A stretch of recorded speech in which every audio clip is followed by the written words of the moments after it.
Welcome back sa ating channel mga Itachi Warrior. O, di ba nakitang-kita nyo naman? Nasa hospital tayo ng bonggang-bongga. Kasi nga, nanganak na si John Tiquelia.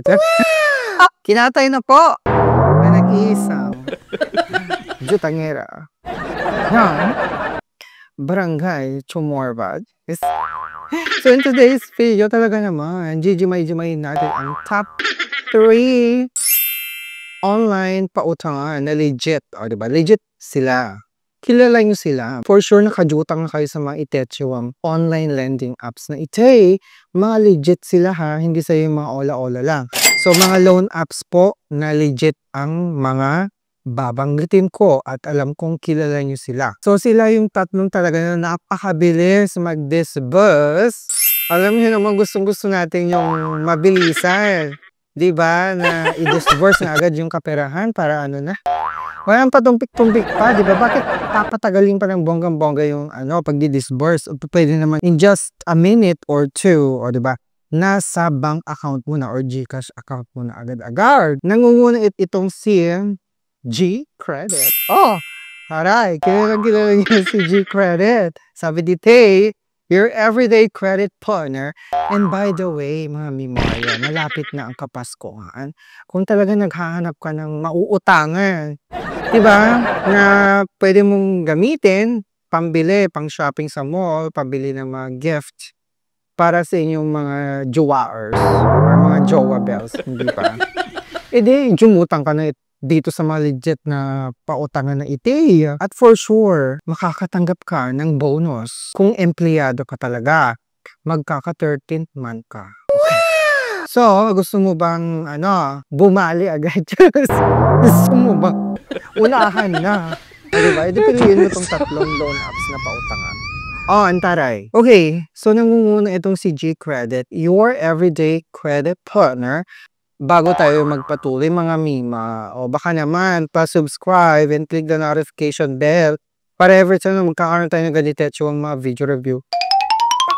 Kayong unang majajambo na ng Chika Bambong. Huwag nyo din akong kakalimutang i-follow sa ating TikTok at Facebook account.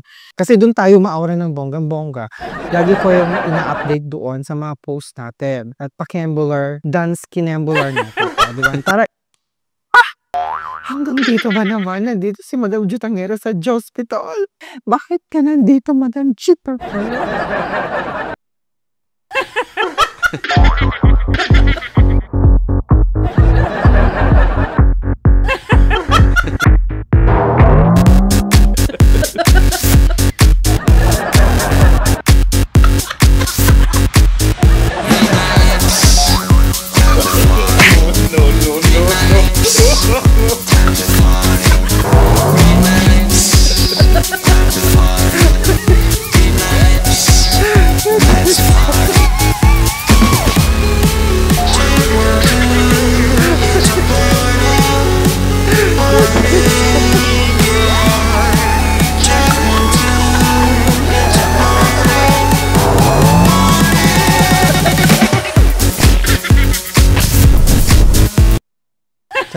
Grabe itong si Madam Jutangera nakarating sa hospital. Antaray.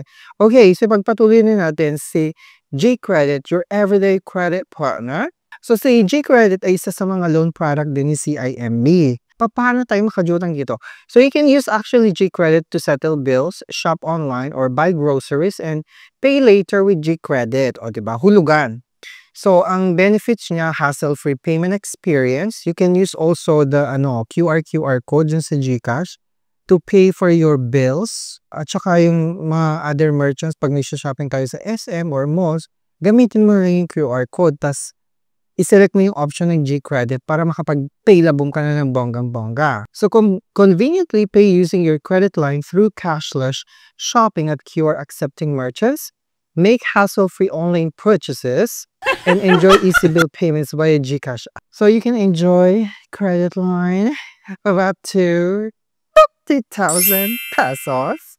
So you can unlock a credit line with favorable interest rates, gain access to a credit line up to 50,000 pesos. Tapos, meron din silang competitive monthly interest rates as low as 1%. Taray. Paano mag-apply? So, step 1, open the GCash app and tap borrow on the G-Credit.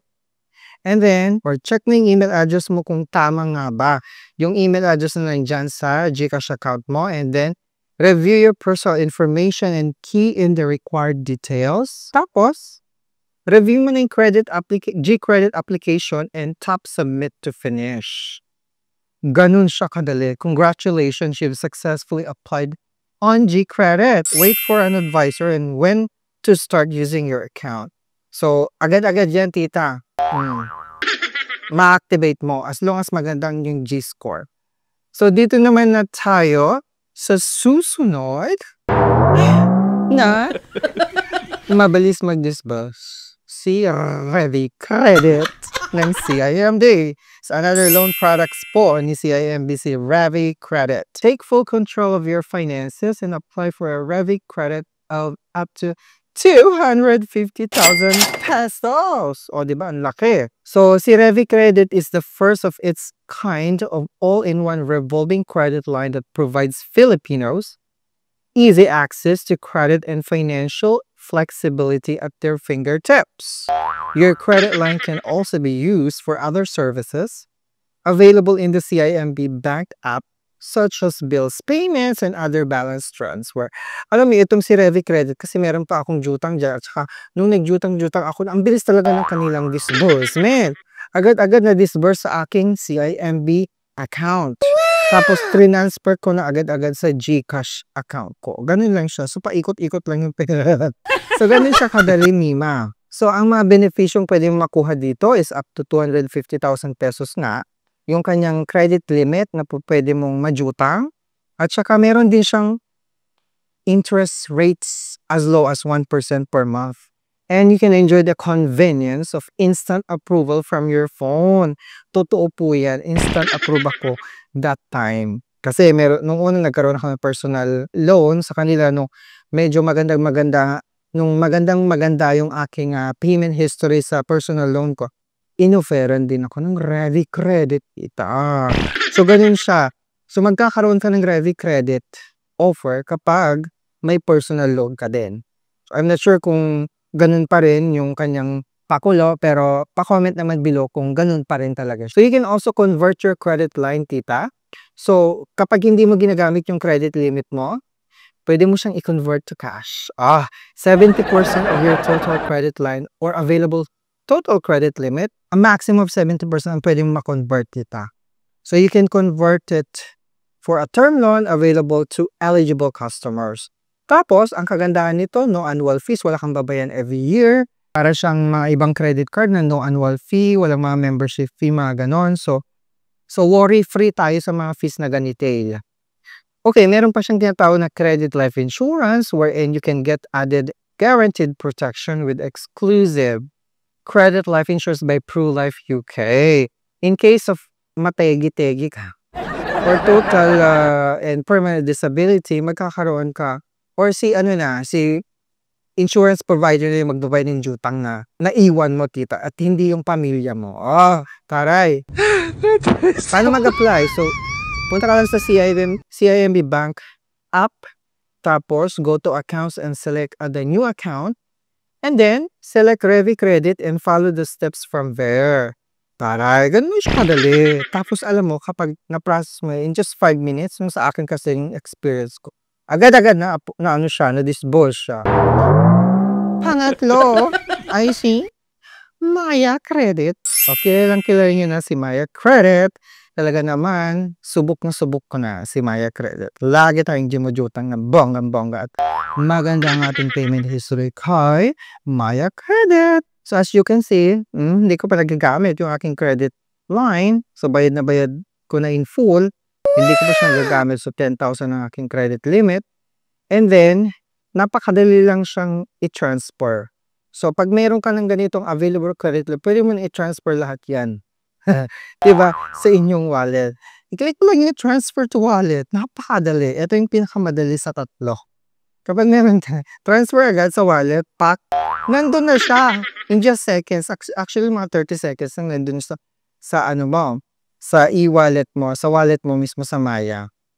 Tapos pwede mo na siyang i-transfer sa inyong bank account or GCash or mga ganon. May mga corresponding fees lang talaga yan for bank transfer fees. So, ganito siya. So, kunwari 10,000 ang inyong ito-transfer, jujutangin, meron siyang service fee na 8.49%. Sa akin yun ha, depende sa mga jutangera. Magkakaiba tayo ng service fee. Merong mas malaki, mas mataas. Maaring sa'yo malaki, service fee mo. Maaring ako naman mababa. O, diba? Mga ganun, hindi pare-pareho. Pero yung sa akin, 8.49% per transaction. Which is 849 pesos kapag 10,000 pesos ang aking jujutangin. Tapos meron pa siyang document stamp tax which is 6 pesos and 16 cents. So ang total credit amount na babayaran ko na pagdating ng due date is 10,855 and 16 cents. So mata-transfer agad yan sa wallet, sa may Maya wallet account ko. So paano nga ba mag-increase ang credit limit? Kasi nga 10,000 sabi nila up to 30,000 na yata ang Maya credit.